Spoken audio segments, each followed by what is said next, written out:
So this next person that's coming up is Miss Julia Wass. She's an amazing person. She came in, she flew all the way from Miami, Florida, and I had the pleasure of meeting her last night. And let me tell you, she was a little bit tired last night, so she didn't go across one time zone. She didn't go across two time zones. She didn't go across three. I think it's four, right? Because Miami's 4 hours behind, if I'm not mistaken. So let's give her a big round of applause, Miss Julia Wass. Come on up.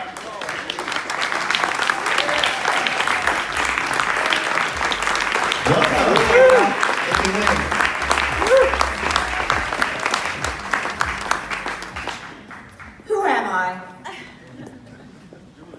I bet I'm not the only one who asks that question. Maybe a few times a day, maybe a few times in your life. Well, the question is who is your identity? What is your identity?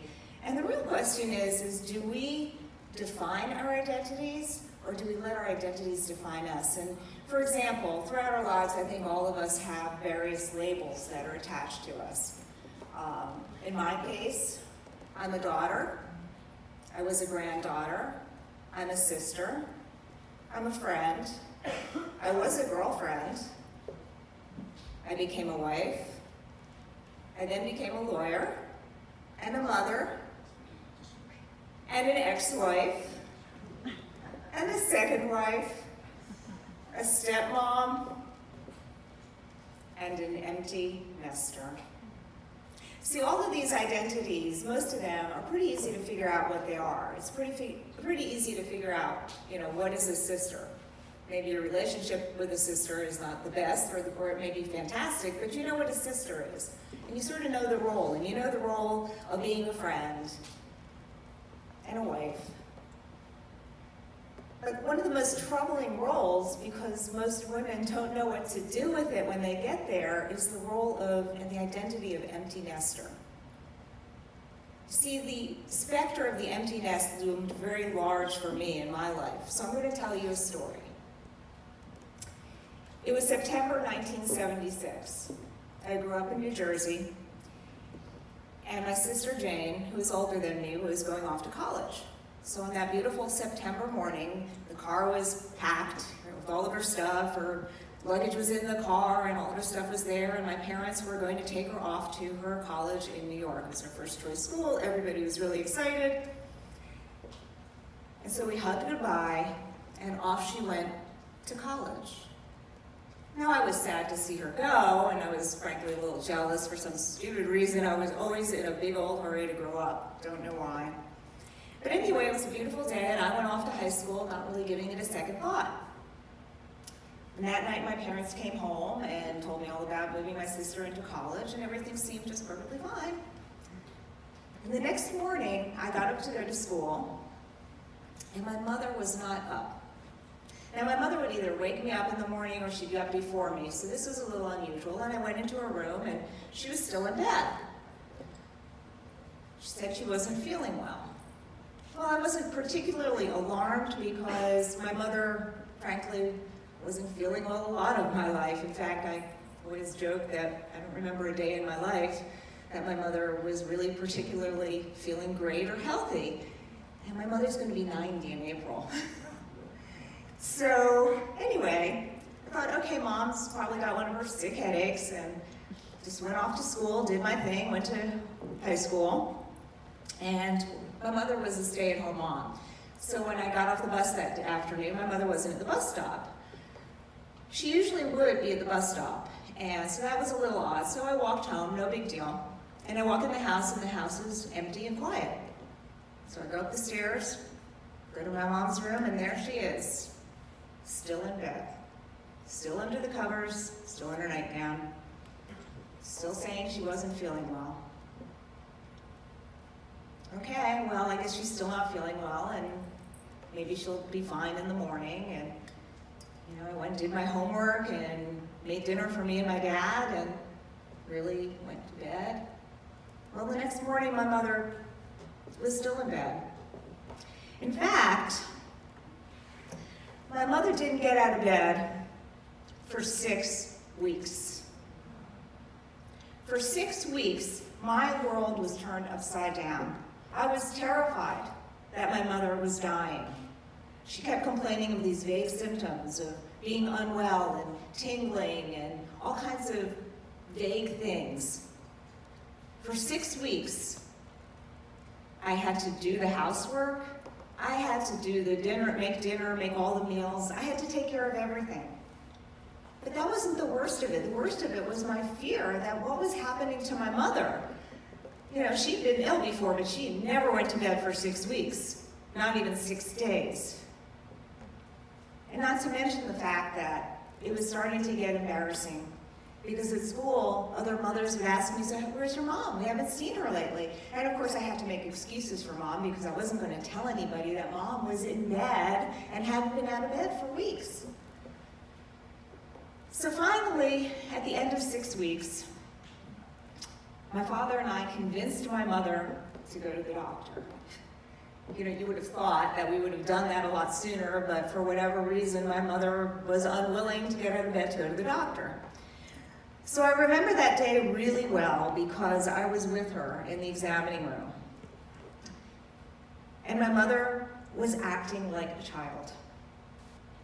You know, the doctor would say, you know, put out your arm so I can take your blood pressure. And my mother was just fighting the whole way. And I was looking at her like, wow, this is so weird. And finally, I was so frustrated that I said, Mom, stop it. Do what the doctor says.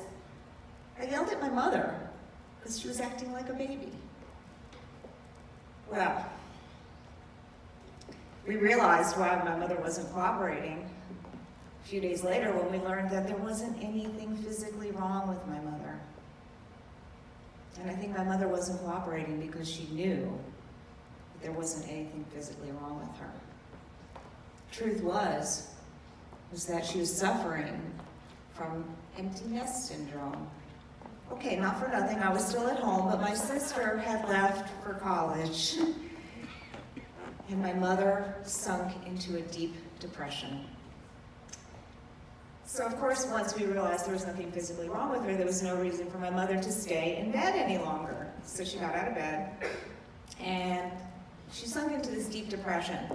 And that winter, in the winter of 1977, I came home from school one day, and my mother was sitting in our family room, looking out the window. No, hi Julie, how are you? How was your day? What's new? No. Looking out the window. In fact, she didn't talk to me for a couple of days. There was nothing I could do to get a word out of her. And I remember one of those days coming there and seeing her staring out the window, and that's when I made a vow to myself. I said, number one, I will never be a stay-at-home mom, because in my mind, being a stay-at-home mom meant this is what happens to you when your kids leave for college. And my second vow was, I will never treat my children the way she's treating me, and that I will never do what she's doing. So fast forward, I graduate from high school, I go to college. By the way, she didn't go to bed when I went to college. Don't know why, never asked, didn't encourage to ask, but just saying. She apparently got over that really fast. Anyway, went to college, hated the Northeast because I hate winter. I'm actually freezing right now in my little dress. Decided I wanted to go to law school, and as soon as I got into the University of Miami Law School, off I went to the palm trees and to South Florida. And in my second year of law school, after having met a law school classmate, I got married at the end of my second year of law school. And after I graduated from law school, I became a lawyer. And then I got pregnant. So excited, because you see, I had 3 simple goals in my life. 3 goals. Number 1, I wanted to be a wife. Number 2, I wanted to be a lawyer. And number 3, I wanted to be a mother. Not necessarily in that order, but that's how it all happened. And so on February 8th, 1988, my beautiful son Jonathan was born. I was so excited. If any of you in the room are a parent, you know the feeling when that child is born. There is a love that you feel that is indescribable. And I will never obviously forget that day. I was so excited because now finally I was a mom. So I had achieved that third goal, and I couldn't have been happier. And then, surprise, surprise, 20 months later, my miraculous son, Michael, was born. And why do I call him miraculous? Well, I truly believe that God gave us Michael unexpectedly 20 months later to soften the blow of the news we were about to learn about Jonathan. You see, Jonathan wasn't developing typically. I never babysat when I was a teenager, so I really didn't know what it was like. It was my first child. I thought he was brilliant. You know, my son Jonathan had, instead of pointing at things that he wanted, he would take my hand and put it on it. I thought, wow, he's come up with a new way to designate things. That's pretty cool. And then, I don't know if any of you remember the old See and Say toy, where you'd pull the string and the dial would go around and it would, end up on like cow and it would moo. Well, my son Jonathan had a better way of playing with the See and Say toy. He'd pull the string, he'd turn it over, and he'd watch it spin. What did I know? But then we really became concerned when Michael was born because he didn't seem to react to him like he was a person. It was as if it was an object. And it was very, very concerning. And he wasn't talking, and he was extraordinarily fussy. So we took him for testing. And on February 4th, 1990, 4 days before Jonathan's second birthday, we learned that Jonathan was autistic. And I always say that on February 4th, 1990, my son Jonathan died that day. Because all the hopes and dreams that I had amassed over the almost 2 years of his life died that day. And my son Jonathan was born that day, because now I had to start from scratch with new hopes and a lot of fears. But thankfully, a couple of years later, my beautiful son Benjamin was born on June 12, 1992. And he and Michael, thank God, were typically developing children. Life in our house was beyond difficult. Our house was ruled by autism, and if any of you have autistic children or have relatives with autism, you probably understand that we couldn't do anything as a regular family. Everything in our life was governed by Jonathan and his behavior and what could we do. So we couldn't go to the movies, we couldn't go to restaurants, we couldn't travel, we couldn't do anything that regular families did. We couldn't invite people over to our house unless they had a child with autism because my son didn't wear clothes or he was apt to paint his feces at any given moment. So it was very, very difficult. Those years were very hard. And along the way, I got divorced in 2005. And I got remarried in 2007. My wonderful husband, Mark, is right here, filming me right now. And he's been a wonderful husband, stepdad, and has really been great with Jonathan. But fast forward to 2008, Jonathan's 20 now. And we knew by now that he was never going to be able to live independently, and we had to find a place for him. And the group homes in Miami were really bad. And so, thankfully, we found a fabulous place for him called the Stewart Home School. It's in Frankfort, Kentucky, and it's an institution that's lifelong learning for people with developmental disabilities. So in June 2008, Jonathan went to the Stewart Home School. So my first child left the nest. But was I sad? A little bit. But I was so happy for him that we found an extraordinary place for him where he remains today. But my nest was beginning to empty, and just so happens that in June 2008, Michael graduated from high school. So I knew that in August he was going off to college. So that summer, for the first time as a mother, for the first time in our life as a family, we got to do things that regular families did. For the first time in my life, I finally got to know what it was like to just be a regular family. So we traveled to Europe. We did things like go to the movies, go to restaurants, do all the things that we couldn't have done for the past 20 years. And it was wonderful, it was magical. And then in August, I took Michael to college. And I was very excited for him because he's brilliant. In fact, he lives in Israel now. But he was going to his first choice school, and I finally got to take a kid to college. That was so exciting for me. I got to take a kid to college. So while I was sad and I cried all the way home after I left him there, I still had Benji at home. So I still had a child there. My nest was not empty.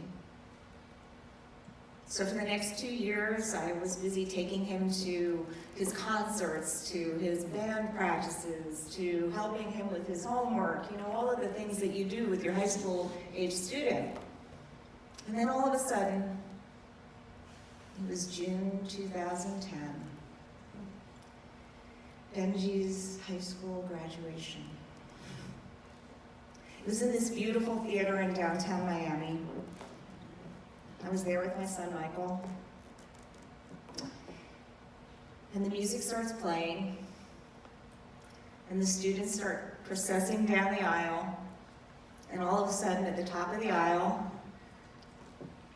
was my son, Benji, in his white cap and gown. And I looked at him, and I started sobbing uncontrollably because I was looking at him thinking, oh my God, what happened? Where did those years go? This can't be happening to me. This is some kind of cruel joke. I thought I had you all for my whole life, and now you're graduating from high school? It's like, I need more time. So I collapsed into Michael's arms in a sobbing, heaving mess. Poor Michael. It's like, Mom, please get it together.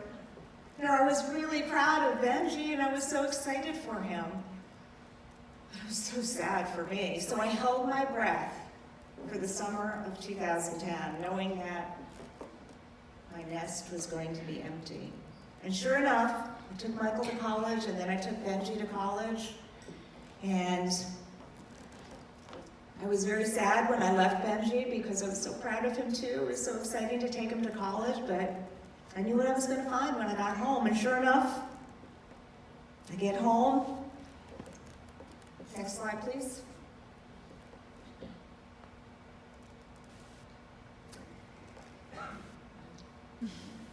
And my house was clean. And my house was quiet. And I missed the mess. I never thought I'd miss the mess, but I missed the mess.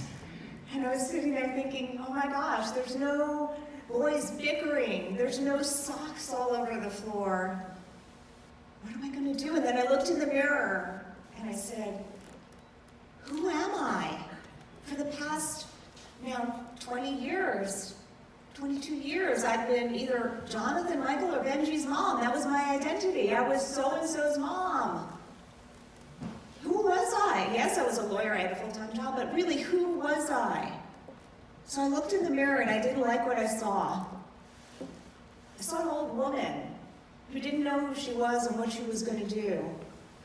And I remembered the vow I made to myself back in 1977. And I knew I had a choice. I could get in bed, go curl up in the fetal position, eat bonbons and cry, or I could take advantage of the opportunity I had in front of me. I had no more excuses. I didn't have to take my kids to school in the morning or to the train or do any of that stuff. Now I had this wide open space in front of me. What was I going to do with the rest of my life? I had the rest of my life in front of me. So I decided, next slide please, to buy a pair of red patent leather shoes. Okay, these are yellow shoes in the slide, but I always wore black and brown. My palette was black and brown.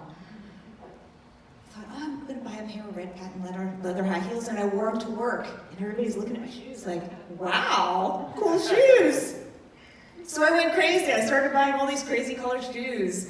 And then I decided, hey, I'm not gonna wear black and brown anymore, and as you can see, changed my palette, but I realized the transformational power of color.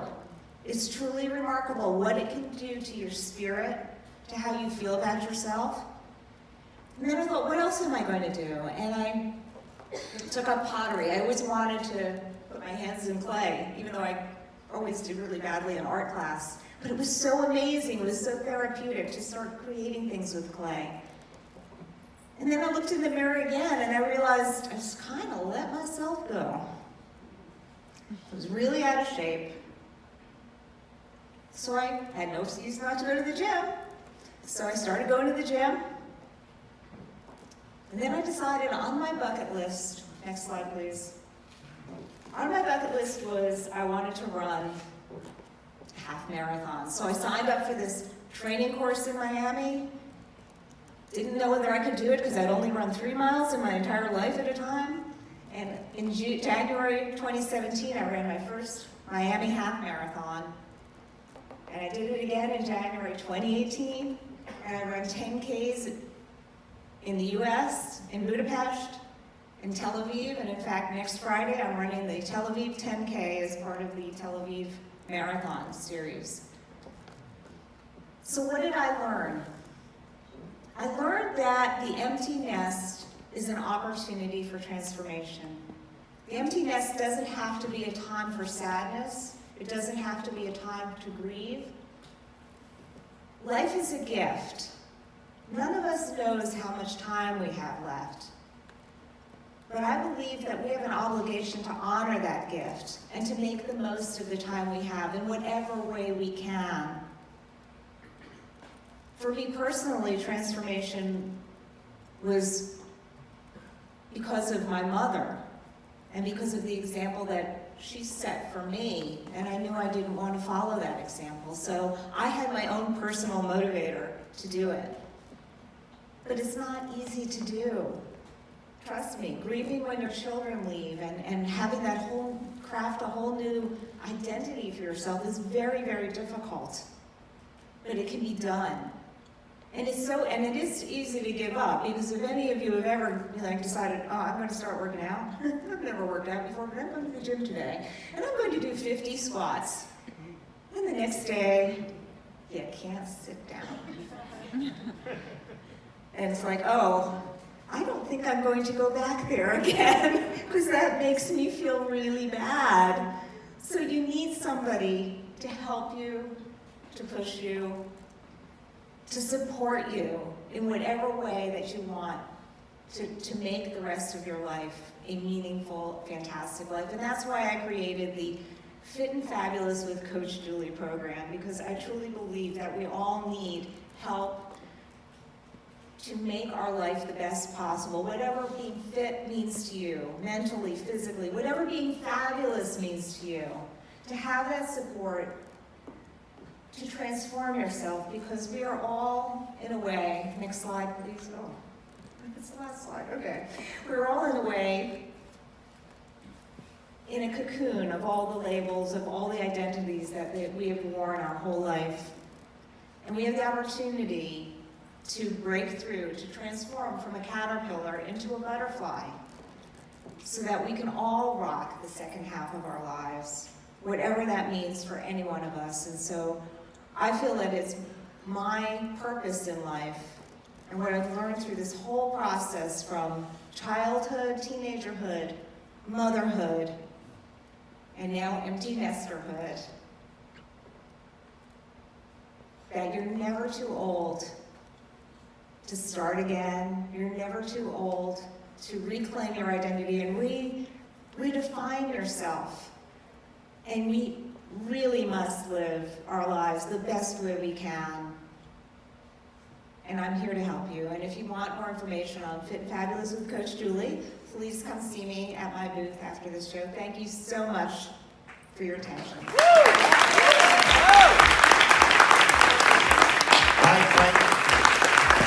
Great job, great job, great job. Isn't that awesome? Let's give her a stand of applause. We celebrate